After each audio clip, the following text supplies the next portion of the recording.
pergaulan negatif, jahat, kemudian buruknya perlakuan orang tua terhadap anak, film-film sadis dan porno, tersebarnya pengangguran di dalam masyarakat, keteledoran kedua orang tua terhadap pendidikan anak, serta bencana keyakiman. Mengadil lanjut, Taiza. Nah, masih melanjutkan yang tadi ya. Nah, padahal apa namanya Islam sendiri sudah memberikan petunjuk gitu ya bagi kedua orang tua agar memilihkan teman. Jadi kita itu bukan hanya harus mendidik di dalam rumah, tapi juga memilihkan teman. Maka ketika kita tahu gitu ya, misal di lingkungan kita itu teman-temannya nggak cocok nih ngomongnya kayaknya bahasanya nggak baik, ya kita jangan membiarkan anak-anak kita itu bergaul begitu saja gitu di luar rumah gitu. Sedangkan kita tahu lingkungan kita mungkin saat ini gitu kondisi kita belum bisa menemukan tempat atau lingkungan yang teman-temannya baik gitu, masih teman-teman yang ya bicaranya tidak baik gitu. Kemudian uh, karena ya gitu dengan memilihkan teman-teman itu kita juga artinya memilihkan bagaimana mereka menyerap akhlak, adab gitu ya terhadap apa yang mereka apa ya namanya alami gitu di lingkungan. Dan di samping itu, Islam juga memberikan petunjuk supaya memperingatkan anak terhadap teman-teman yang jahat dan buruk. Nah, ini biasanya memperingatkan itu mungkin akan lebih tepat bagi anak-anak yang usianya sudah sekolah gitu ya. Sehingga kita bisa, karena kan kalau di sekolah kita nggak tahu ya gitu, ada yang baik dan enggak, kita tidak bisa memantau full gitu ya, apa namanya interaksi anak-anak. Nah, kemudian juga dijelaskan di surat Az-Zukhruf juga gitu ya, ayat 67 tentang teman-teman akrab pada hari ini sebagaimana menjadi musuh bagi sebagian yang lain, kecuali orang-orang yang bertakwa. Tentu orang-orang yang bertakwa akan memilih teman-teman yang bertakwa gitu ya. Tapi kalau misalnya kita berteman itu tidak memilih gitu ya, anak-anak kita tidak memilih ya maka akan saling menyalahkan. Makanya kenapa kalau zaman dulu orang bilang berteman sama siapa aja harusnya. Kalau saya sih tidak berpendapat seperti itu, tapi berinteraksilah sama siapa aja. Tapi kalau berteman ya kita harus tetap pilih-pilih gitu. Terus kemudian dalam hadis yang lain juga disampaikan bahwa seseorang itu terpengaruh agama temannya. Oleh karena itu hendaklah salah seorang di antara kamu memperhatikan siapa temannya itu. Lalu yang terakhir juga dari Ibnu Asakir, jauhilah olehmu teman yang buruk karena sesungguhnya engkau akan dikenal dengan keburukan. Ya ini ya sama kayak ini tuh hadis juga ya kalau nggak salah. Ya, hadis riwayat Bukhari dan Muslim yang kalau kita misalnya berteman dengan orang yang jual minyak wangi gitu, maka kita akan terkena juga wanginya. Tapi kalau kita berteman dengan pandai besi atau kalau di sini kalimatnya peniup api gitu ya, maka ya kita juga akan kena gitu, pakaian kita bisa akan kebakar juga gitu dan kita akan jadi bau-bau pembakaran juga. Next lanjut Haizah. Nah, selanjutnya adalah buruknya perlakuan orang tua terhadap anak. Nah, ini ada 4 hal yang di poin ya di sini. Maksudnya bentuk perlakuan buruk itu apa aja poinnya? Yang pertama adalah perlakuan yang kejam, terus pukulan yang keras atau mungkin kita sekarang nyebutnya kekerasan fisik gitu ya. Tapi bahkan di sini konteksnya pukulan keras gitu ya. Terus kemudian cemoohan pedas gitu dan penghinaan dan ejekan. Sebetulnya ini adalah hal-hal yang saya sering masih dengar gitu ya kalau di kalangan menengah ke bawah gitu ya, dalam artian nih orang-orang yang apa ya kurang berpendidikan gitu, terus yang tinggalnya masih di dekat kali, pokoknya kondisi yang kesulit lah, dalam kondisi sulit gitu ya, masih sering terlihat gitu dan terdengar apa namanya ya pengasuhan yang seperti ini gitu. Bahkan kadang bukan di rumah aja atau bukan di sekitar rumah aja, tapi juga terjadi di ketika mereka ke pasar atau bahkan di mall pun pernah gitu ya ngeliatin gitu anak lagi tantrum, tapi ya perlakuannya kepada anak itu ya tidak lemah lembut. Maka apa yang akan terjadi pada anak? Akan ada dampaknya pasti gitu ya. Yang pertama adalah rasa takut dan cemas akan tampak pada perilaku dan akhlak anak dan terlihat pada tindakan-tindakannya. Jadi memang anak itu sangat-sangat apa ya, tercerminkan lah apa yang terjadi pada dirinya itu akan sangat tercerminkan dari perilakunya kemudian gitu. Nah, pada level yang ekstrim bahkan dapat berujung ketika mereka sudah tumbuh gitu ya, terjadi tindak pembunuhan pada orang tua. Kita suka kadang-kadang dengar gitu ya di berita ada anak yang membunuh orang tuanya atau ngapain lah ke orang tuanya, kayaknya keji banget kedengarannya. Tapi kita nggak tahu itu tuh di masa lalu itu seperti apa sebetulnya perlakuan si orang tua ini terhadap anak gitu. Nah, atau kalau case yang lain gitu ya, anak itu akan melarikan diri dari rumah dan berujung pada akhirnya berinteraksi dengan teman-teman yang bisa jadi tidak baik gitu ya, karena dia nggak mau gitu ya tinggal di rumah. Rumah itu tidak menjadi tempat yang nyaman untuk kembali. Terus kemudian berakhir menjadi pribadi yang tumbuh menyimpang secara perilaku dan penjahat di masyarakat. Itu adalah hal-hal yang apa namanya sangat sering sebetulnya kita lihat gitu ya. Dan kalau bukan karena apa namanya ya lingkungan yang baik, kalau bukan karena ada hal baik gitu yang tetap mempertahankan keimanan si anak gitu ya, ya akan tumbuh menjadi penjahat gitu di masyarakat atau orang-orang yang memberikan pengaruh buruk. Next, Taiza. Nah, selanjutnya adalah lalu bagaimana ajaran Islam berperilaku kepada anak gitu ya. Nah, sebetulnya kalau dalam Islam sendiri kita sudah tahu bahwa kita sebagai orang tua itu patut untuk mencontohkan akhlak yang luhur, lalu berlemah lembut. Bahkan berlemah lembut ini jangankan pada anak, pada sesama saja dalam Islam itu kita diharuskan untuk berlemah lembut, apalagi kepada anak. Kemudian juga perlakuan kasih sayang. Jadi ya memang walaupun misalnya kita di rumah terhadap anak itu apa ya namanya kadang-kadang ada kesalnya gitu, tetap aja kita harus sebagai orang tua itu memang yang lebih sulit itu adalah mengontrol emosi kita sendiri gitu ya. Ketika kita ingin anak kita bisa mengontrol emosi, mengendalikan marah gitu ya dengan cara yang baik, memang yang berat itu adalah sebagai orang tua gitu untuk mengendalikan marah itu sendiri gitu ya.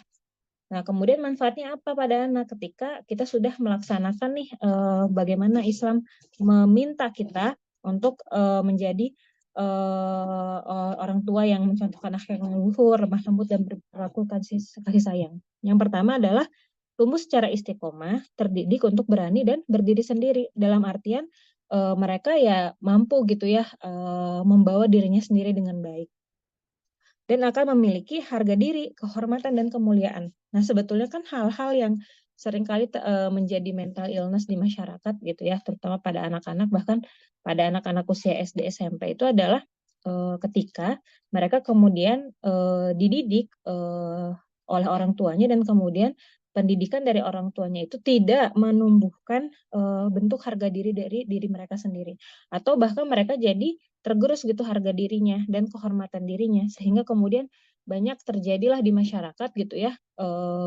apa kita sebutnya mungkin kasarnya sampah masyarakat gitu yang bagaimana gitu ya mungkin perempuan-perempuan yang murah gitu ya dalam artian bergaul itu tidak berhati-hati itu juga karena kondisi di rumah dididik tidak tumbuh gitu ya harga diri dan kehormatannya gitu. Sedangkan dalam Al-Quran sendiri itu sudah ada tuntunan jelasnya gitu ya pada surat An-Nahl dan sebenarnya banyak ya. Mungkin ini saya di sini cuma nyantumin An-Nahl ayat 90 sama Al-Imran ayat 159. Bunyinya adalah sesungguhnya Allah menyuruh kamu berlaku adil, berbuat kebajikan dan memberi kepada kaum kerabat. Nah, ini kan sebetulnya untuk semua gitu. Jangankan untuk anak gitu, bahkan untuk orang lain pun demikian. Kemudian juga Al-Imran ayat 134, ayat 159 sekiranya kamu bersikap keras lagi berhati kasar, tentulah mereka menjauhkan diri dari sekelilingmu. Nah, ini bahkan juga bukan untuk anak aja gitu ya, apalagi anak gitu ya. Dan kalau misalnya kita sebagai seorang ibu itu keras gitu ya, bayangkan anak itu kan tumbuh itu eh, yang dia tahu awalnya adalah kita gitu. Tempat berlindungnya adalah kita. Kita mau marah kayak gimana juga dia akan kembali lagi ke kita. Akan apa namanya ya nempel lagi ke kita gitu. Tapi kalau misalnya kita kasar gitu, kita tidak ada hati yang lemah lembut gitu ya kepada anak gitu. Bayangkan gitu mereka akan tumbuh bagaimana gitu ketika tempat yang harusnya jadi tempat paling aman gitu ya. Tempat dia bisa apa ya namanya menumpahkan rasa takutnya gitu ya tapi malah kita gitu yang kasar gitu ya. Nauzubillah min dzalik. Mudah-mudahan mah kita senantiasa Allah jaga ya untuk senantiasa mampu berhati lembut gitu dan berperilaku lembut kepada anak. Lalu juga hadis riwayat Bukhari gitu ya, sesungguhnya Allah menyukai kelemah lembutan di dalam segala hal. Jadi yang kita harus pahami adalah bahwa di dalam Islam ini banyak isi Al-Quran dan juga hadis itu yang sebenarnya benar-benar bisa kita pakai buat banyak hal gitu. Jangankan buat yang umum gitu ya, buat keluarga, buat anak itu apa namanya bahkan lebih utama gitu ya. Bahkan di dalam As-Sawab beliau bersabda, semoga Allah memberikan kasih sayang kepada orang tua yang mendidik anaknya untuk berbakti kepada dirinya. Jadi apa namanya memang kita perlu ya untuk senantiasa memperlembut lagi hati kita gitu ya, memperbaiki lagi perilaku kita terhadap anak sehingga apa-apa tindakan kita gitu ya dalam kondisi marah sekalipun bisa tetap tidak melukai gitu ya fitrahnya anak. Next deh. Kemudian selanjutnya adalah film-film sadis dan porno. Ini apa namanya? Sangat perlu ya kita pahami. Yang pertama adalah bahwa segala sumber media, jadi bukan hanya film aja sebetulnya. Kalau di dalam buku disebutkan juga adalah eh, buku ya, buku sendiri kan suka ada gitu ya buku-buku yang isinya atau majalah-majalah gitu yang isinya porno gitu dan cerita-cerita gitu ya. Dan ini jadi bukan cuma sekedar film, tapi intinya adalah sumber media yang menyajikan konten sadis dan porno dapat mendorong penyimpangan dan tindak kejahatan pada anak. Terutama ketika anak menginjak masa balik, hal ini akan melekat dalam benak dan khayalannya. Saya jadi ingat beberapa tahun yang lalu itu ada kasus yang anak SD gitu ya, kalau nggak salah, dia itu ngebunuh tetangganya sendiri yang anak usia balita gitu ya, direndam ke dalam apa namanya bak mandi, terus mayatnya disimpan di dalam lemari dia sendiri gitu. Padahal si anak ini tuh kalau nggak salah SMP gitu ya, SMP saat itu gitu ya. Dan si anak balita itu biasa main sama dia sebetulnya gitu. Dan ternyata kemudian ditemukan juga di balik itu kok bisa dia melakukan hal seperti itu gitu. Padahal kan dia masih anak-anak gitu. Ternyata dia terbiasa gitu ya melihat film-film thriller gitu ya, film-film horor gitu. Bahkan apa namanya ada gambar-gambar yang terlalu seram gitu dan di balik itu juga ternyata dia mendapatkan perlakuan atau pelecehan juga gitu ya dari laki-laki di sekitarnya gitu. Jadi sebetulnya udah numpuk gitu ya berbagai faktor kenakalan itu gitu ya. Kejahatan itu, faktor kejahatan itu sudah terkumpul gitu dalam dirinya sehingga kok bisa jadi ya bisa gitu pada akhirnya. Kenapa ya? Karena faktor-faktor itu ada pada si anak itu gitu. Terus kemudian iklim yang rusak akan membuat nasihat-nasihat dan petunjuk dari orang dewasa gitu tidak akan lagi bermanfaat bagi mereka. Dan ternyata emang apa ya sepengaruh itu apa namanya ya sumber media-media yang menyajikan konten-konten sadis dan porno apalagi sekarang lebih mudah diakses gitu ya segala macam media itu dari HP gitu ya mungkin dari ya, Instagram atau dari YouTube atau dari platform lain lah gitu ya dari Twitter gitu atau mungkin juga dari manapun ya kita bisa mudah mengakses gitu kalau misalnya bahkan dari webtoon juga bisa gitu ya apalagi webtoon itu kan kalau teman-teman ada yang tahu gitu ya webtoon itu kan apa ya komik komik komik apa sih namanya. Pokoknya main dia si komik yang bisa dilihat di HP gitu ya. Komik Terus dan online. ya itu namanya komik online. Komik online ya. Dan kita tuh bisa melihat konten-konten komik bukan cuma dari Indonesia dengan kita ganti bahasa aja. Kita bisa lihat tuh komik-komik yang diterbitin dari misalnya Thailand gitu ya. Kita bisa lihat dari Thailand. Padahal kan kita tahu ya Thailand itu mereka mah memperbolehkan tuh konten komik yang isinya LGBT diperbolehkan, yang isinya porno itu dibolehin tuh di situ gitu. Jadi kalau misalnya anak-anak mau lihat gitu ya, terus mereka apalagi anak-anak zaman sekarang kan suka aja gitu ya ngulik-ngulik gitu ya. Itu jadi hal yang mudah gitu, hal yang sangat mudah. Makanya kenapa ya tantangan orang tua zaman sekarang tuh bukan sekedar dari media-media yang mainstream aja gitu, tapi juga yang ada di tangan anak-anak itu banyak gitu ya. Bahkan zaman dulu aja orang tua, zaman saya SD gitu ya, orang tua ngira komik itu semuanya buat anak-anak, jadi pasti aman gitu. Padahal nggak gitu ya, komik-komik fisik pun dari zaman saya kecil dulu pun tetap ada yang bahaya, ada yang nggak cocok gitu buat anak-anak. Tapi orang tua mikirnya oh kalau komik mah oh buat anak-anak tidak apa-apa gitu. Padahal tidak seperti itu, apalagi zaman sekarang gitu ya. Jadi sangat harus berhati-hati sekali kita sebagai orang tua terhadap apa yang ditonton gitu. Kalau saya pribadi anak saya gitu ya saya kasih sih gitu nonton cuman pas mau makan atau misalnya pas selesai makan gitu dan filmnya pasti cuman kalau nggak Nusarara kalau nggak Bluey itu juga Bluey-nya pilih-pilih kalau nggak Rico gitu udah itu aja tuh kalau yang lain nggak saya kasih lihat gitu jadi dia taunya itu aja gitu karena kita perlu pantau gitu ya konten-kontennya gitu. Kalau misalnya yang dikasihnya cuma langsung YouTube Kids aja gitu, aduh nggak kepantau lah gitu ya apa namanya karena sangat ya sangat mudah banget gitu anak-anak itu meniru gitu.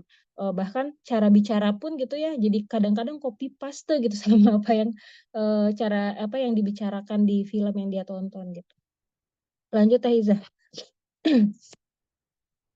Nah, kemudian di sini ada prinsip-prinsip dalam Islam terhadap pendidikan anak. Taiza nanti kalau udah mendekati waktunya kasih tahu ya. Ini yang pertama, memelihara diri dari anak. Punten tadi, skip. Nah, itu dia. Memelihara diri dan anak dari hal yang menyebabkan kemurkaan Allah. Nah, jadi kita perlu memelihara diri kita sendiri juga dan juga anak kita dari yang menyebabkan kemurkaan Allah. Bagaimana maksudnya? Sebagaimana surat At-Tahrim ayat 6, wahai orang-orang yang beriman, jagalah dirimu dan keluargamu dari api neraka yang bahan bakarnya adalah manusia dan batu. Penjaganya adalah malaikat-malaikat yang kasar dan keras. Mereka tidak durhaka kepada Allah terhadap apa yang dia perintahkan kepadanya dan selalu mengerjakan apa yang diperintahkan. Dan ini kalimatnya adalah jagalah dirimu dan keluargamu. Maka harus dari ya kita dulu gitu ya, kita terus kita ingatkan gitu ya anggota keluarga kita, jangan sampai kita membebaskan saja gitu, membiarkan saja gitu ya keluarga kita dengan dosa-dosa yang mungkin akan menyebabkan mereka masuk ke dalam neraka. Nah, kemudian menanamkan rasa tanggung jawab kepada orang-orang yang berwenang memberikan pengarahan dan pendidikan. Nah, ini kalau saya pribadi menangkapnya adalah jadi tanggung jawab kita juga gitu untuk memasukkan anak-anak kita itu ke dalam lingkup pendidikan yang seperti apa. Makanya ya nggak bisa gitu ya, misalnya cuman yang penting murah lah gitu ya, sesuai budget gitu. Ya kita memang harus mengusahakan itu gitu ya, si budget itu supaya bisa anak-anak itu berada dalam tempat pendidikan gitu yang terjaga gitu. Karena ya kalau anak udah sekolah gitu ya, terutama udah SD gitu ya, pasti akan lebih banyak gitu waktu yang mereka dapatkan di luar. Di rumah mungkin juga ada, tapi mungkin jadi akan lebih banyak dan terpengaruh itu adalah dari sekolah gitu, TK dan SD gitu ya. Maka kita jadi harus aware gitu kemana sih kita meletakkan anak kita, sekolah di mana sih anak kita gitu ya. Kita harus lihat juga nih guru-gurunya gimana, lingkungannya gimana gitu. Jadi nggak sekedar ya udah masukin aja gitu. Walaupun tetap pada akhirnya yang menyebabkan anak-anak kita itu kuat atau tidak, salah satunya adalah dari rumah gitu ya. Kemudian yang ketiga adalah menghindarkan segala sesuatu yang membahayakan dan menyebabkan penyimpangan akidah dan akhlak. Nah, kita kan kalau mau menghindarkan ya, menghindarkan kalimatnya. Artinya kan kita perlu punya ilmu, kita perlu pengetahuan, kita perlu tahu apa saja yang membahayakan dan menyebabkan penyimpangan akidah dan akhlak pada anak-anak kita. Makanya kenapa kita sebagai orang tua gitu harus ya belajar terus gitu ya, harus punya pengetahuan terus ya. Kalau misalnya kita nggak punya, tidak menambah pengetahuan kita, tidak menambah pemahaman kita terhadap apa yang terjadi di zaman sekarang gitu ya, yang akan menyebabkan penyimpangan dan membahayakan, ya kita gimana bisa menghindarkan anak-anak kita dari Nanti itu. nanti sesuaikan lagi ketinggian dari talinya. Sesuaiin Ketika gitu. talinya ini dia tegak. Punten. Sudah Lana, mangga. Oh iya, film-film ini udah. Berdasarkan 3 prinsip yang sudah dipaparkan, maka orang tua, pendidik, dan orang yang bertanggung jawab terhadap anak harus mencegah anak maupun remaja dari segala hal yang membahayakan akidah dan mendorong melakukan tindak kejahatan dan kehinaan. Serta prinsip-prinsip ini juga menjelaskan Islam sebagai dinul hayah, dinul fitrah, dan agama pengarahan, perbaikan, dan pendidikan. Nah, kemudian yang ke berapa nih? 1, 2, 3, 4 ya. Tersebarnya pengangguran di dalam masyarakat. Nah, tersebarnya pengangguran di masyarakat ini kenapa bisa ya? Kok bisa menjadi penyebab kenakalan? Ternyata yang dimaksud adalah ketika yang mencari nafkah gitu di dalam keluarga itu kondisinya menganggur gitu. Kok begitu? Iya, karena ketika keluarga tersebut kondisinya kesulitan secara finansial gitu ya, maka mereka akan kesulitan untuk memenuhi kebutuhan-kebutuhan dasar. Salah satunya adalah makan gitu ya. Dan kemudian mungkin kebutuhan pakaian gitu, kebutuhan pendidikan dan lain-lainnya. Dan hasilnya adalah akan menyebabkan kalau di dalam buku ya, kondisi anggota keluarga akan berantakan dan tersia-sia. Intinya sih jadi nggak stabil gitu ya, ketika kondisi finansial itu juga ya nggak stabil dan kemungkinan mencari sumber harta yang dari jalan yang haram. Jadi akan sangat mungkin apalagi kalau misalnya orang-orang yang keimanan atau ilmu agamanya kurang gitu ya, akhirnya sumbernya jadinya haram gitu. Bahkan kalau sekarang sumber haramnya jadi mudah gitu ya, karena ada pinjol yang ada bunganya gitu, yang ada ribanya. Jadi tambah mudah. Next. Nah, bagaimana cara Islam menanggulangi pengangguran? Karena terpaksa maupun karena malas. Jadi dalam Islam sendiri, kita intinya mah Islam itu segitu lengkapnya, segitu sempurnanya sehingga berbagai macam permasalahan dalam masyarakat atau dalam keluarga gitu ya, hal paling kecil sampai hal paling rumit itu sudah ada gitu di dalam Islam. Bahkan terkait dengan pengangguran yang terpaksa gitu ya, misalnya karena kesulitan mencari bekerja atau karena malas pun di dalam Islam itu sudah ada gitu ya, bagaimana cara penanggulangannya. Nah, kalau misalnya karena kesulitan mencari pekerjaan, dalam Islam memang negara itu bertanggung jawab gitu ya untuk menciptakan lapangan pekerjaan agar orang-orang yang berada dalam naungannya itu memiliki pekerjaan sehingga tidak terzolimi keluarga-keluarga yang kesulitan ini. Kemudian masyarakat, nah dari sudut pandang masyarakat dalam Islam pun dijelaskan bahwa masyarakat itu berkewajiban gitu ya untuk membantu membuka lapangan pekerjaan. Dan di sini Muslim meriwayatkan dari Abu Sa'id Al-Khudri dari Rasulullah SAW bahwa beliau bersabda, barang siapa yang memiliki kelebihan punggung atau kekuasaan, hendaklah ia datang dengan membawa kelebihan itu kepada orang yang tidak memiliki punggung atau tidak memiliki kekuasaan. Dan barang siapa yang mempunyai kelebihan bekal atau harta kekayaan, hendaklah ia datang membawa kelebihan itu kepada orang yang tidak mempunyai bekal atau miskin. Jadi memang dalam Islam itu sudah dihimbau gitu ya, ketika kita punya kelebihan baik itu harta ataupun kekuasaan, kita harus saling membantu gitu ya, harus saling melek gitu ya. Makanya kenapa juga ada kan ya hadis lainnya gitu yang menyatakan bahwa tidaklah beriman kepadaku orang yang semalaman dalam keadaan kenyang, sedangkan tetangga yang berada di sampingnya kelaparan dan ia mengetahui hal itu gitu. Bahkan dalam Islam pun dijelaskan tuh soal bertetangga itu ya, intinya mah dalam masyarakat kita nggak boleh cuek gitu. Jadi nggak cocok sama sekali tuh nilai-nilai liberal gitu ya, nilai-nilai di barat gitu ya, yang nafsi-nafsi gitu ya, nggak cocok tuh. Dalam Islam sangat tidak seperti itu. Kita perlu saling aware gitu dengan sesama kita. Itu terus next. Pencegahan pengangguran yang terjadi karena rasa malas dan tidak mau bekerja. Nah, yang pertama adalah pemerintah gitu ya perlu untuk campur tangan gitu ya, sehingga campur tangannya adalah memberikan pembelajaran gitu ya kepada orang-orang yang diketahui malas gitu ya atau tidak bermotivasi gitu ya, tidak termotivasi untuk mencari pekerjaan. Yang kedua adalah pemerintah juga perlu memberikan nasihat ya dan menunjukkan hal-hal yang dapat mendatangkan kebaikan dan manfaat baginya. Intinya memberikan ajakan gitu ya supaya orang-orang itu mau berusaha untuk mencari pekerjaan. Dan yang ketiga, kalau orang-orang ini ternyata enggan untuk menerima nasihat agar tidak menganggur gitu ya, maka pemerintah berhak menindak keras dan memaksanya gitu ya. Dan sebetulnya sih kalau ini konteksnya mungkin lebih ke laki-laki ya, karena memang dalam Islam sendiri kan perannya laki-laki dalam keluarga itu memang mencari nafkah gitu. Kecuali kondisi-kondisi khusus seperti yang sudah bercerai gitu atau yang meninggal dunia pencari nafkahnya. Nah, di sini Sayyidina Umar radhiyallahu anhu berkata, janganlah salah seorang kalian duduk-duduk tidak mau mencari rizki. Ia hanya berdoa, ya Allah berikanlah aku rizki. Karena kalian tahu bahwa langit tidak akan menurunkan hujan emas ataupun perak. Jadi ya karena bukan berarti karena kita tahu akan rezeki itu dijamin Allah terus kita tidak berusaha gitu ya. Tidak seperti itu. Jadi memang jangan sampai karena kesulitan ekonomi gitu ya, anak-anak di dalam rumah kita itu menjadi terinfluence untuk melakukan tindakan-tindakan yang tidak baik. Makanya kenapa hal yang disebut finansial itu adalah hal yang juga penting gitu dalam berumah tangga dan berkeluarga. Next. Yang selanjutnya lagi ini yang kelima. Keteladaran kedua orang tua terhadap pendidikan anak. Nah, bentuk keteladaran orang tua yaitu dalam memperbaiki diri anak, mengarahkan dan mendidik.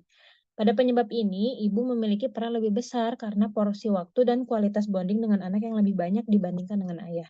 Bukan berarti ayah tidak punya peran ya, tapi memang di sini ibu punya peran yang lebih besar terutama karena lebih banyak gitu ya yang akan dihisap itu bukan akan lebih banyak dihisap ya, gimana ya? Karena kan ibu itu punya tanggung jawab yang lebih besar ya dalam mendidik anak. Karena hadisnya adalah dan seorang wanita adalah pemimpin di rumah suaminya dan bertanggung jawab terhadap anak-anak yang diasuhnya. Jadi kalau misalnya laki-laki itu pemimpin dalam rumah tangga gitu ya, yang akan ditanya itu adalah istri dan anaknya ya. Kalau wanita gitu perempuan ibu yang akan ditanya ya anak-anaknya gitu ya yang diasuhnya. Maka anak-anak dengan orang tua yang lengkap bisa jadi terasing dan menjadi yatim dalam tanda kutip jika ibu menelantarkan anak dan ayah tidak menghiraukan keberadaan anak. Jadi keteladanan itu bisa kita lihat dalam bentuk hak dan kewajiban yang tidak seimbang. Misalnya gitu ya, menyerahkan sepenuhnya pengasuhan anak kepada eh, kepada nenek kakeknya atau kepada pengasuh atau pembantu gitu ya, atau kepada daycare gitu. Itu kan sebetulnya bukan tanggung jawab daycare, sebetulnya kan bukan tanggung jawab nenek kakek untuk mengasuh, itu kan sebetulnya tanggung jawab orang tua gitu untuk mendidik gitu. Maka sebetulnya porsi pengasuhan itu ya memang lebih besar di orang tua gitu. Begitu juga dengan ayah gitu. Ayah juga punya peran yang besar gitu. Jangan sampai karena fokus mencari nafkah gitu, akhirnya mengabaikan anak gitu ya. Dalam artian anak itu tidak mendapatkan sentuhan atau kalau zaman sekarang mah hitsnya fatherless gitu ya, fatherless ya. Ya jadi ada tapi nggak ada gitu. Nah harapannya dengan media yang ada sekarang yang udah nyebar gitu ya, mudahnya tersebar ilmu-ilmu gitu ya, kita jadi makin aware bahwa peran kedua orang tua itu penting buat anak gitu, bukan sekedar kontennya, bukan sekedar ilmunya yang anak-anak butuhkan, tapi juga kehadiran kita sebagai ayah dan ibu, kehadiran kita secara emosi, kehadiran kita secara mental, kehadiran kita secara fisik itu sangat diperlukan gitu bagi oleh anak gitu, apalagi anak-anak yang masih dalam eh, iya, apalagi apa namanya anak-anak yang masih balita, yang masih SD itu sangat butuh sekali gitu ya kehadiran orang tua gitu. Dan apa namanya ketidakhadiran orang tua itu akan sangat teringat dan terbekas terus gitu bagi anak gitu ya. Ketika orang tua itu ya tidak menghadirkan dirinya. Karena yang ya uang penting tadi kita udah bahas gitu ya, finansial itu penting, tapi bukan karena finansial finansial itu penting lantas kemudian anak-anak jadi terabaikan. Nah, itu yang harus kita sadari ya. Dan memang apa yang membuat orang dewasa itu punya banyak kebolehan dibanding anak-anak ya karena tanggung jawab kita sebagai orang dewasa, apalagi ketika sudah menjadi orang tua jadi lebih banyak gitu. Jadi memang harus banyak ke-awarean gitu ya terhadap apa-apa yang kita lakukan sebagai orang tua, sebagai masyarakat, sebagai pasangan gitu ya. Nah ini ya contohnya ibu yang meremehkan kewajiban karena sibuk berkarir, bertemu teman-teman di luar, sering keluar rumah, atau ayah yang mempergunakan waktu luangnya pergi bermain keluar dan tidak mengarahkan atau mendidik anak-anak.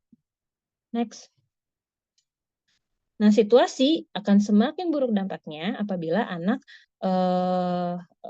kepada anak apabila orang tua ini mempergunakan seluruh waktunya untuk melakukan maksiat.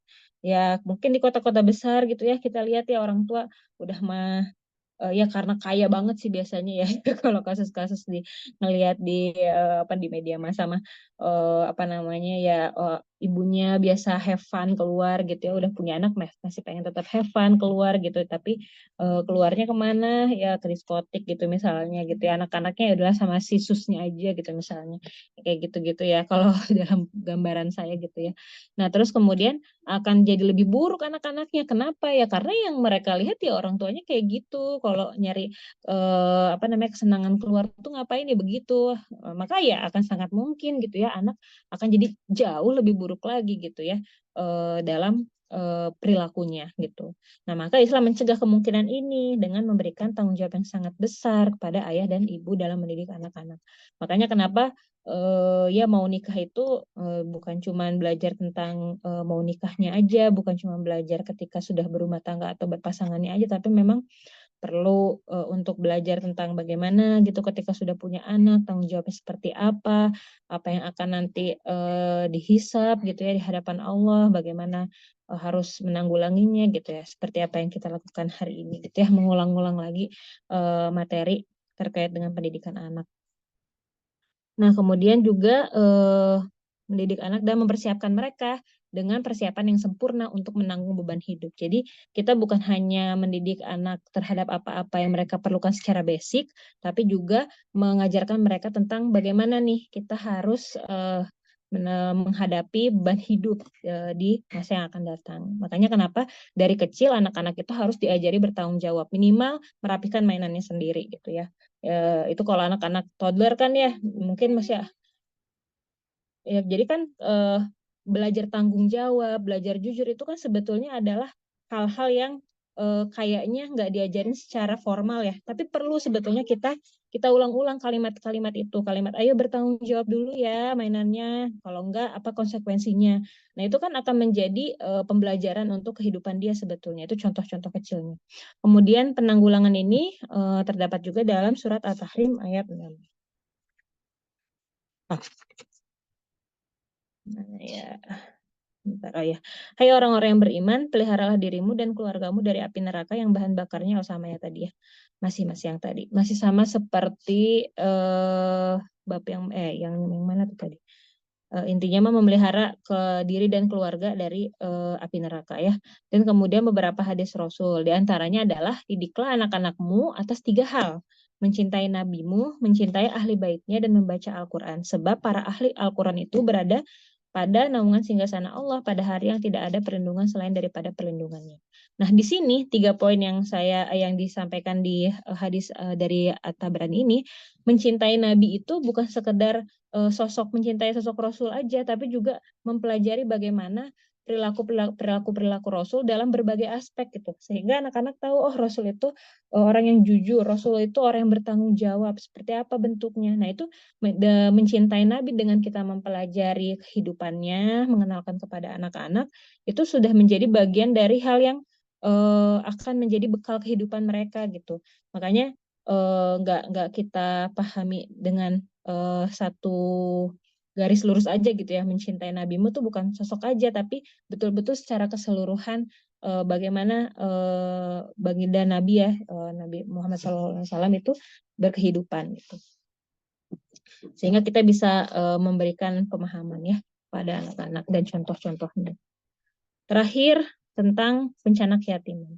Nah, keyatiman itu adalah faktor fundamental lainnya dari 5 faktor fundamental yang sebelumnya yang menyebabkan kenakalan. Kok bisa ya gitu ya? Karena kalau sampai keyatiman ini ternyata tidak ada sosok pengganti sebetulnya ya. Misalnya ya, mempelajari sifat-sifat Nabi beserta aplikasinya kayak gimana gitu. Oh, iya, sip. Terus abis itu menyebabkan kenakalan anak saat mereka ditimpa keyatiman dalam usia muda belia. Jadi yang menyebabkan kenakalan ini muncul adalah ketika keyatiman itu terjadi dalam usia muda belia. Ya karena memang tadi ya sosok ayah itu dibutuhkan sekali memang ketika anak-anak itu sedang masa pertumbuhan ya mungkin TK SD gitu ya. Karena mereka perlu contoh yang nyata konkret di depan mereka gitu. Dan anak-anak usia kelas 1 sampai 3 SD itu masih anak-anak yang perlu contoh konkret gitu ya, bukan abstrak. Sehingga mereka perlu sosok yang dilihat gitu untuk membuat mereka juga melakukan hal-hal yang perlu dilakukan, apa yang tidak boleh, apa yang boleh gitu ya. Dan sebab dengan kondisi keyatiman ini, anak mungkin kehilangan sosok yang mengasihinya, menyayanginya, serta kehilangan sosok yang dapat mengangkat derajat dan menutupi kebutuhannya. Jika hal ini terjadi, maka perlahan-lahan anak akan mengarah pada kenakalan dan kejahatan. Ya kalau misalnya tidak ada gitu ya penggantinya. Makanya Rasulullah pun kan siapa yang menggantikan ayahnya Nabi Muhammad gitu sebagai sosok laki-laki gitu ya dalam rumah, kan kemudian kakeknya. Kemudian ketika kakeknya meninggal pamannya gitu. Sehingga selalu ada gitu yang mendampingi Rasulullah gitu. Bagaimanakah harus berperilaku, bersikap gitu ya. Senantiasa. Jadi nggak apa namanya dalam Islam itu yang saya pahami gitu ya. Pada akhirnya Allah itu memberikan contoh-contoh yang nggak ideal gitu sehingga kita tidak punya alasan sebetulnya untuk menyalahkan keadaan. Karena dalam Islam itu banyak banget contoh-contoh nggak ideal gitu ya, yang ternyata itu bisa terselesaikan kok gitu. Dan makanya Islam selalu jadi jawaban gitu ya dalam setiap permasalahan yang ada di masyarakat sebetulnya. Lalu maka Islam memerintahkan kepada para wali untuk mengurusi anak yatim dan kepada setiap orang yang mempunyai ikatan kerabat dengan sang yatim untuk memperlakukan mereka secara baik, bertanggung jawab atas segala urusannya, dan mengawasi pendidikannya. Jadi penting banget sebetulnya kita itu punya hubungan yang baik dengan keluarga besar kita gitu ya. Mungkin kalau zaman sekarang kan suka ada yang nggak mau gitu ya berdekatan atau berhubungan dekat dengan mertua, dengan keluarga besar gitu karena nggak mau terganggu secara mental gitu kan ya kalau misalnya kita lihat di media sekarang gitu ya. Tapi kalau kita memiliki pemahaman agama yang baik, memiliki pengetahuan atau ilmu yang benar di jalan Islam itu mengajarkan bagaimana, harusnya kita tidak seperti itu gitu ya. Harusnya kita punya hubungan yang baik karena apa? Ya karena tadi kondisinya kan kita nggak tahu ya apa yang akan terjadi dengan kita gitu atau orang-orang di sekitar kita gitu. Ternyata kita punya tanggung jawab nih gitu ya terhadap orang-orang yang yatim yang merupakan bagian dari keluarga kita gitu. Karena memang dalam Islam ya kita perlu bertanggung jawab gitu apalagi kepada walinya gitu ya. Nah, terus kemudian juga sebagaimana Quran surat Al-Baqarah ayat 220. Dan mereka bertanya kepadamu tentang anak yatim. Katakanlah, mengurus urusan mereka secara patut adalah baik, dan jika kamu bergaul dengan mereka, maka mereka adalah saudaramu. Lalu kemudian di surat Ad-Duha ayat 9, adapun terhadap anak yatim, maka janganlah kamu berlaku sewenang-wenang. Dan kemudian Allah juga menegaskannya pada surat Al-Ma'un ayat 1-2. Tahukah kamu orang yang mendustakan agama? Itulah orang yang menghardik anak yatim. Lalu kemudian Allah tekankan kembali di surat An-Nisa ayat 10. Sesungguhnya orang-orang yang memakan harta anak yatim secara zalim, sebenarnya mereka itu menelan api sepenuh perutnya, dan mereka akan masuk ke dalam api yang menyala-nyala. Jadi punya posisi yang di garis bawahi banget gitu ya dalam Islam perlakuan kita terhadap anak-anak yatim. Next.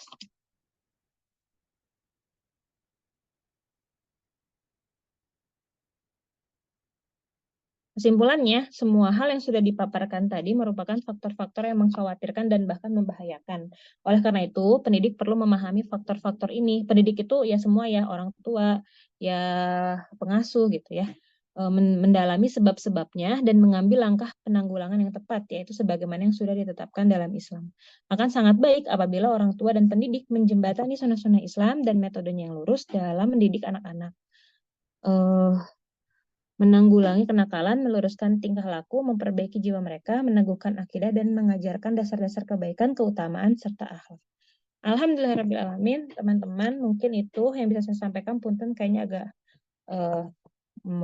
ngaret dikit selesainya. Sekian, Alhamdulillah. Oh iya, tadi yang pertanyaan-pertanyaan di chat, mangga belum saya baca dengan seksama.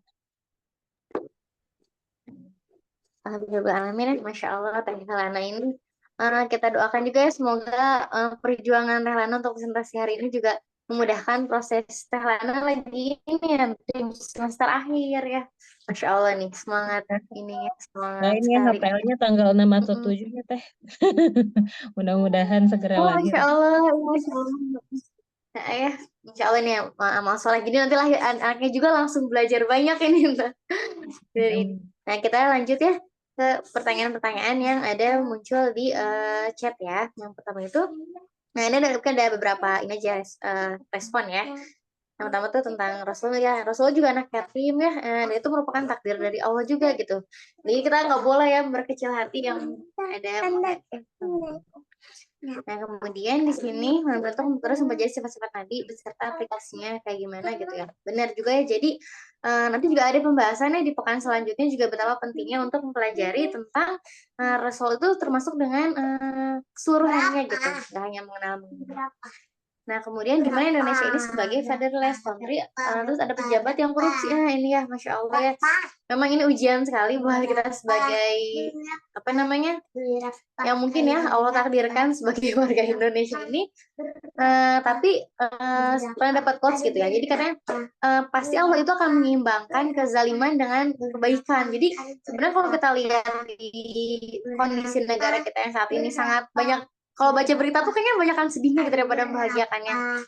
Sebenarnya di saat yang sama itu Allah pasti akan menumbuhkan juga generasi yang baik juga gitu di Indonesia ya, kita sama-sama optimis. Nah, kemudian Mangga, barangkali ada yang mau langsung menyampaikan, misalnya ada masukannya, kemudian pertanyaan, atau misalnya ada insight-insight yang didapatkan. Mangga, Teteh. Mangga, Teh Dini. Bismillahirrahmanirrahim. Izin Teh Iza ya hatur nuhun atas pembawaannya gitu Teh Lana, Masya Allah. Semoga Allah berikan kemudahan, kelancaran dalam tantangan hidupnya kali ini gitu ya. Allah berikan kemudahan lah pokoknya gitu ya. Aku pengen highlight beberapa hal, tapi sebenarnya ini kayak materinya banyak yang membuat kita khawatir ya, karena sepertinya semuanya juga sedang terjadi hari ini gitu. Dari sisi pergaulan, terus kita sebagai orang tua juga nggak sempurna ya. Eh, Masa lalunya yang kemudian ke bawah-bawah sampai hari ini gitu. Terus media juga ngeri gitu. Apalagi tuh di terakhir. Dan kalaupun kita mau menerapkan apa-apa yang Islam perintahkan tuh kayak kita lagi struggle sama luka-luka batin kita gitu ya. Jadi kalau dulu aku pernah ikut kelas apa tuh anger management, terus membahas luka pengasuhan. Jadi kayak kalau kalau orang-orang yang ya misalnya dia terlahir punya kekurangan ya di masa kecilnya entah dari segi pengasuhan dan lainnya gitu. Ya, dia harus nyembuhin dirinya sendiri dulu, baru kemudian mendownload em, sifat-sifat yang baik gitu ya. Jadi kalau kalau kita masih ada sesuatu yang em, apa ya menjadi beban hidup kita gitu di hari ini, sembuhkan dulu, baru kemudian kita bisa masukin nih karakter-karakter baik yang kemudian nanti dicontoh sama anak-anak kita gitu ya. Terus aku pengen highlight bagian yang cukup penting ya, tadi Teh Lana bilang di bagian film sadis dan porno, tapi di bagian prinsip Islamnya gitu ya, bagaimana kita itu harus menghindarkan segala sesuatu yang membahayakan dari sisi akidah dan akhlak. Nah, aku jadi ingat di kelas Islamisasi Sains kalau nggak salah, atau pokoknya kelas-kelas INSIS lah ya, yang judulnya Islamisasi gitu. Kita perlu mempelajari hal-hal yang terkait akidah nih, misalnya yang meragukan kita atau yang kita tuh nggak benar-benar paham ini sebenarnya konsepnya seperti apa. Eh, kita justru harus, selain kita belajar tentang yang benarnya gimana nih akidah Islam, kita juga harus belajar tentang penyimpangan-penyimpangan akidah itu sendiri gitu. Jadi hari ini kan kita banyak banget ya paham-paham yang entah dengan nama baru gitu ya, yang sebenarnya dulu juga mungkin udah ada, tapi hari ini muncul dengan nama-nama baru gitu ya. Nah, ini harus kita waspadai gitu, karena khawatirnya anak-anak kita mungkin karena mendengar namanya keren diikutin gitu ya. Padahal padahal nggak seperti itu gitu ya. Misalnya quotes-quotes kayak apa semua agama baik lah, misalnya semua agama sama seperti itu gitu ya. Nah, ini umum banget ya gitu di masyarakat kita, padahal padahal tidak seperti itu ya pandangan Islam terhadap agama di luar Islam gitu. Jadi perlu kita mempelajari juga nih em, akidah-akidah yang menyimpang seperti apa ya. Saya juga nanti bicara tentang akhlak-akhlak yang menyimpang, karena hari ini kayak banyak kan orang yang baik tapi dia LGBT gitu. Dia membela Palestina tapi dia LGBT gitu. Gimana coba memposisikannya gitu ya? Kan jadinya agak, tapi kan dia baik misalnya gitu. Atau misalnya ada seorang kan bilang, tapi kan dia berkontribusi pada dunia, tapi dia non Muslim, gimana dia masuk neraka apa gimana? Masa Allah nggak mengapresiasi orang yang kayak gitu? Kan ini membuat pikiran orang tuh kayak, iya ya dia kan baik, tapi kok dia nggak dapat balasan yang baik misalnya gitu. Cuman gara-gara nggak syahadat ya, cuman gitu. Nah, ini konsep-konsep yang kayak kecil padahal efeknya berbahaya gitu ya. Sama yang terakhir, ternyata ada di sini ya yang hadis tadi ya, didiklah anakmu atas 3 hal: mencintai Nabi, mencintai Ahlul Bait. Walaupun aku pernah ngecek hadisnya, derajat hadisnya itu doif ya. Cuman nggak tahu ya Syekh Oman kenapa memasukkannya ke dalam bukunya, Allah alam. Tapi kita bisa mengambil ibroh gitu ya. Mungkin kita nggak menyandarkan ini sebagai hadis atau perkataan Rasulullah, tapi sebagai quotes aja ya, mungkin quotes tabiin atau ulama-ulama yang soleh di zaman dahulu.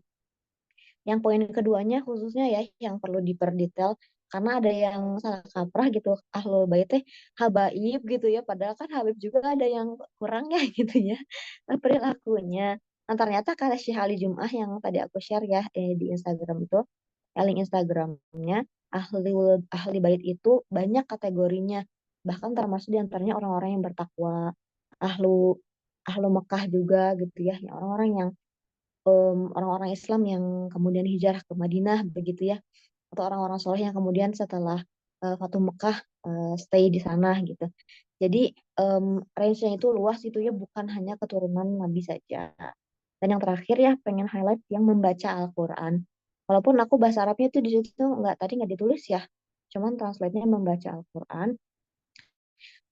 Aku jadi ingat kajiannya Ustazah Sarmini gitu ya. Beliau kan yang menggagas apa Al-Uturujah, metode Uturujah.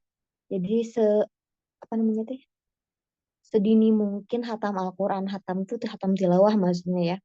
Kenapa? Karena membaca aja gitu ya, walaupun kita nggak tahu artinya, itu sangat direkomendasikan, itu sangat dianjurkan. Sebab kalau di surat Yunus itu Al-Quran itu apa?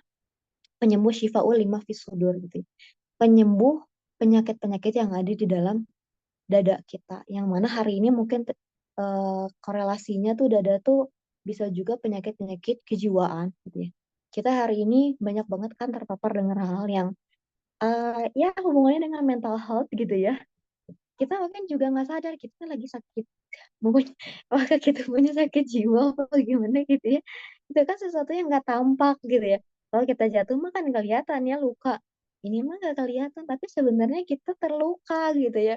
Ditunjukkan dengan sikap-sikap yang buruk, iri hati lah, dengki lah gitu ya, atau sombong, ria dan seterusnya gitu ya. Dan obatnya adalah Al-Quran. Walaupun kita nggak tahu maknanya. Nah makanya Ustazah Sarmini gitu ya mengambil makna gitu ya dari ayat ini, dari ayat surat Yunus tadi. Ya sedini mungkin anak-anak kita yang mungkin dilukai oleh kita sendiri ya, orang tuanya gitu ya, diajarkan Al-Quran. Walaupun ya hari ini ada orang-orang yang bilang, anak-anak jangan diajarin ngaji, jangan diajarin baca. Gitu-gitu ya, serba kontradiktif. Tapi ya kembali lagi ya kepada teman-teman, cuman kita percaya dan Allah gitu yang berfirman bahwa Al-Quran itu adalah obat gitu ya untuk penyakit-penyakit yang ada di dalam sudur ya, saudara. Mungkin itu aja. Iza, terima kasih. Nah, jasa kalian kasih ya tadi ini, masya Allah insightnya benar banget. Al-Quran itu semakin semakin muda usia anak ya, semakin itu sebenarnya makin cepet ya gitu untuk bisa belajar, untuk bisa ini. Jadi kita harus manfaatkan karena nggak akan ada kekurangan ya, musibahnya atau kalau kerugiannya mengajarkan anak-anak Al-Quran dari sejak ini. Nah, enggak teteh-teteh ada lagi yang mau menyampaikan, insightnya boleh secara langsung. Saya juga kalau mau di chat. Kalau Tangga Ririn boleh teh. Ya, aku dapat sedikit. Masya Allah, tadi terima kasih Teh Lana ya tadi Teh. Benar nggak sih? Iya, betul Teh Lana. Nah, jazakillah khair, sharingnya Masya Allah. Dapat banyak insights ya. Terutama tadi yang lumayan ngena di aku bagian yang tentang tersebarnya pengangguran di dalam masyarakat gitu ya. Kalau aku belakangan lagi suka ngeliat ini, kalian ada yang ngikutin gak sih yang anak-anak jalanan, ada yang teteh-teteh yang ngebina anak-anak jalanan gitu, dengan segala konfliknya yang Masya Allah banget gitu ya, tapi sedih sih sebenarnya di saat kondisi kayak gitu tuh yang mereka tuh nggak ada yang ngurus gitu ya, pemerintah kagak ada yang peduli gitu, padahal kan itu sumber masalah yang kompleks banget dan bukan nggak mungkin ya, sulit gitu ya kalau misalnya lembaga biasa untuk membantu. Jadi emang butuh bantuan dari eh, pemerintah gitu ya. Sedangkan sekarang kondisinya ya mereka banyak banget gitu dan kayak nggak tahu gitu ya kelanjutannya tuh kayak gimana gitu. Pada tinggal di jalanan dan segala macam. Terus somehow aku jadi relate sama kondisi di zaman Rasul. Jadi mungkin di sini ada teman-teman yang pernah dengar juga, ada namanya tuh Ahlus Sufah. Jadi Ahlus Sufah tuh orang-orang dari Muhajirin ya, yang hijrah dari Mekah yang nggak punya rumah gitu. Terus solusinya apa? Mereka selain nggak punya rumah, ada juga yang nggak belum punya pekerjaan gitu ya. Terus di situ solusinya adalah kalau Rasul kan waktu itu pertama kali nyampe Madinah tuh langsung membangun masjid gitu ya. Dan ternyata dari masjid itulah mereka bisa diberdayakan gitu ya. di sini salah satu contohnya yang aku ingat kebetulan waktu itu pas di HSN aku nge-share tentang bab ini gitu ya, tentang Ahlus Sufah ini. Ada teman-teman mungkin udah tahu namanya Abu Hurairah ya. Beliau tuh ternyata eh, di saat orang-orang muhajirin tuh pada sibuk mencari pekerjaan gitu, beliau tuh memutuskan untuk dalam tanda kutip menjadi pengangguran. Menjadi pengangguran tuh maksudnya nggak mencari pekerjaan yang ada duitnya gitu. Tapi apa yang dilakukan beliau malah 24 jam gitu ya, atau ya maksudnya full time mengamati Rasulullah sehingga at the end gitu ya beliau menjadi salah satu periwayat hadis yang terbanyak gitu. Jadi ya beda kualitas gitu, beda kualitas juga gitu ya sama kita, di mana zaman Rasulullah mah mereka nggak butuh duit memutuskan untuk menjadi dalam tanda kutip pengangguran gitu ya, tapi ternyata yang dilakukan apa, mereka tetap bisa produktif dan produktifnya tuh udah mindsetnya tuh akhirat gitu ya, dimana ya sekarang kita bisa melihat banyak hadis yang diriwayatnya sama Abu Hurairah gitu, itu kan pahalanya nggak putus sampai sekarang gitu. Jadi masya Allah banget ketika apa ya, ya kita punya mindset akhirat tuh ternyata kondisi yang tadi misalnya kayak yang gabut gitu ya, nggak punya pekerjaan, tapi kalau zaman Rasulullah mah itu bisa tetap jadi apa ya, berkah di akhirat itu. Itu mungkin yang sesuatu hal yang belum kita punya gitu ya mindsetnya di zaman sekarang. Itu aja sih mungkin aku tambahannya sedikit tadi agak kepikiran tentang itu. Jazakillah khair Teh.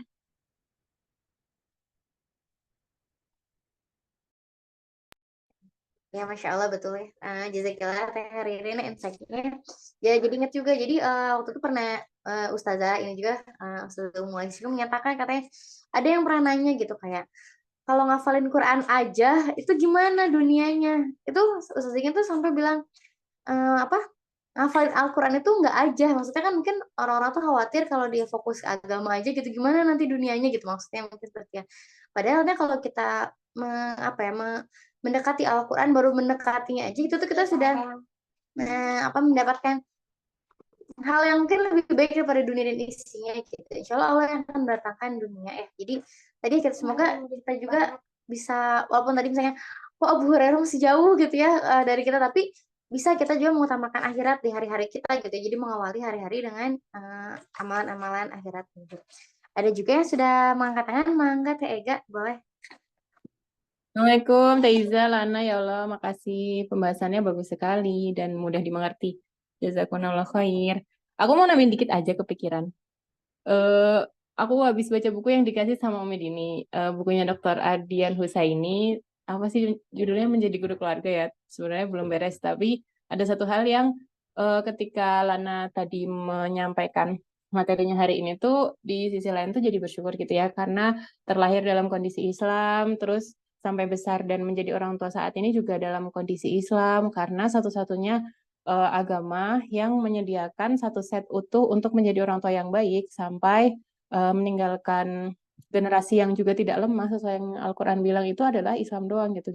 Jadi Dr. Adian itu bilang di bukunya itu tuh, orang Barat tuh mungkin sekarang kayak kehilangan arah ya, tidak mengerti bagaimana caranya membuat dan mendidik generasi yang baik itu gitu. Bahkan mungkin mereka kayak terlalu fokus juga untuk cari duit, terlalu fokus untuk gak mau punya anak juga kan. Bahkan ada negara-negara yang sampai itu ya encourage penduduknya untuk mempunyai anak sedemikian rupa gitu. Tapi di Islam tuh sebenarnya ya setnya tuh udah lengkap gitu ya. Bahkan sampai akibat-akibat dan resiko yang bisa timbul tuh udah ada panduannya, kayak yang Lana bahas hari ini ya, kenakalan anak tuh sebenarnya ada sebab-sebabnya. Jadi bisa kita hindari sejak awal, sejak sekarang gitu ya, nggak ada kata terlambat gitu.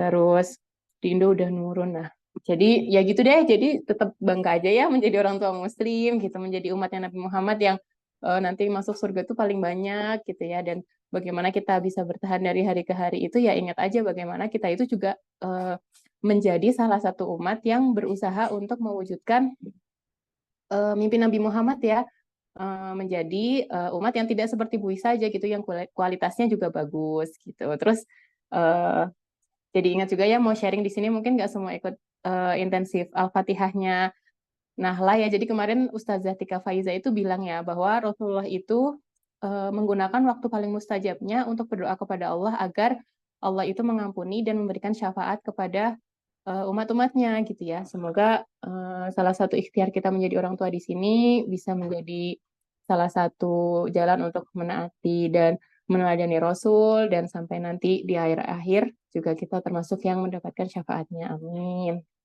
Ya mungkin begitu aja Teh Iza tambahannya. Mohon maaf kalau OOT-nya banyak. Jazakillah khair. Ya, gitu kalian ya. Masya Allah ya, betul banget ya. Intinya mah kita harus tetap tadi optimis ya, insya Allah gimana pun rusaknya ya negara kita, maksud apapun sekitar kita gitu ya, tapi setengahnya kita bisa berikhtiar terus untuk menjadi minimal kita mah ngajar jadi hamba Allah aja yang baik gitu ya. Semoga terus berikhtiar. Nah, betul banget ini di Indonesia juga nih kata tadi ini sudah nurun ya angka kelahirannya. Kemudian juga banyak juga ya kayaknya udah kelahiran 2000 ke atas tuh kayaknya udah mereka mungkin karena makin banyak berita buruk kan tentang pernikahan gitu ya. Jadi kayak pada takut gitu mungkin untuk nikah gitu ya. Jadi ya, jangan kan punya anak nikahnya, jadi mungkin mereka banyak yang berkurang gitu keinginannya. Gitu. Ada lagi teteh atau ada tambahan lagi dari Teh Lana nih sambil menunggu. Kan baru masuk lagi tadi habis mengatasi anak. Ya ikut setuju aja sama apa yang udah disampaikan sama Budin sama sama Mbak Ega tadi. Lanjut aja, mangga. Tuh. Mangga ini jika belum ada yang mau menambahkan ya nanti mangga teteh-teteh juga boleh ya nanti kita lanjutkan sesi diskusi di grup WA. Harapannya nih dari materi yang sudah Teh Lana sampaikan ya, Masya Allah tadi betul sangat rinci dan sangat mudah untuk kita pahami gitu ya. Yang satu adalah aplikasinya gitu. Nah, semoga kita juga terbersit langkah-langkah yang bisa kita lakukan minimal satu langkah kira-kira nih apa nih ikhtiar kita untuk mengaplikasikan ilmu yang sudah kita dapatkan hari ini gitu. Sehingga ini tuh bisa menjadi tidak hanya ilmu tapi amal soleh gitu untuk kita semua. Jadi ingat juga nih mungkin sedikit juga.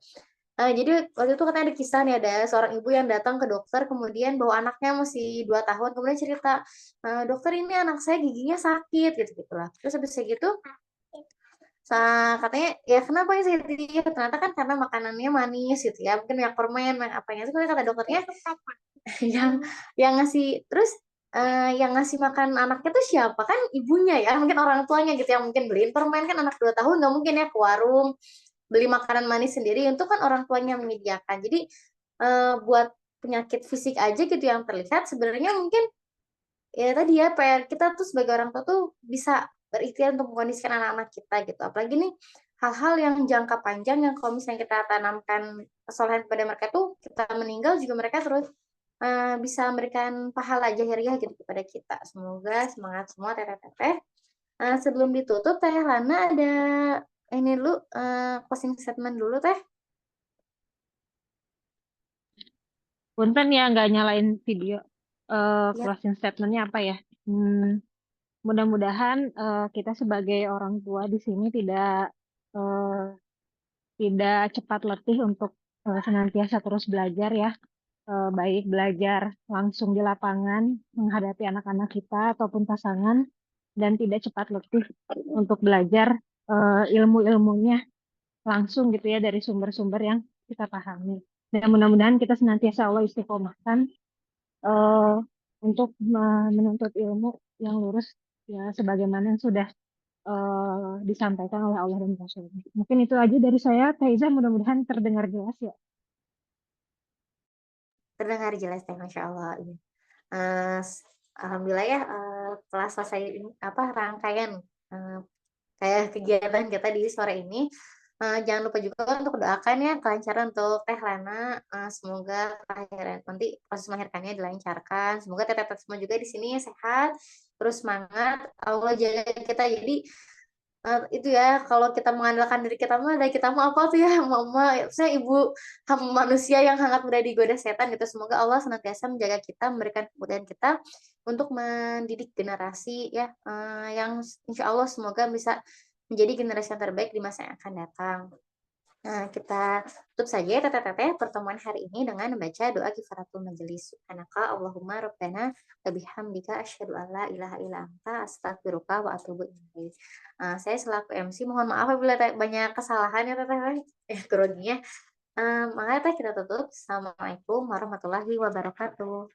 Waalaikumsalam warahmatullahi wabarakatuh. Hatur nuhun, Faiza dan teman-teman. Jazakallah khair, Lana.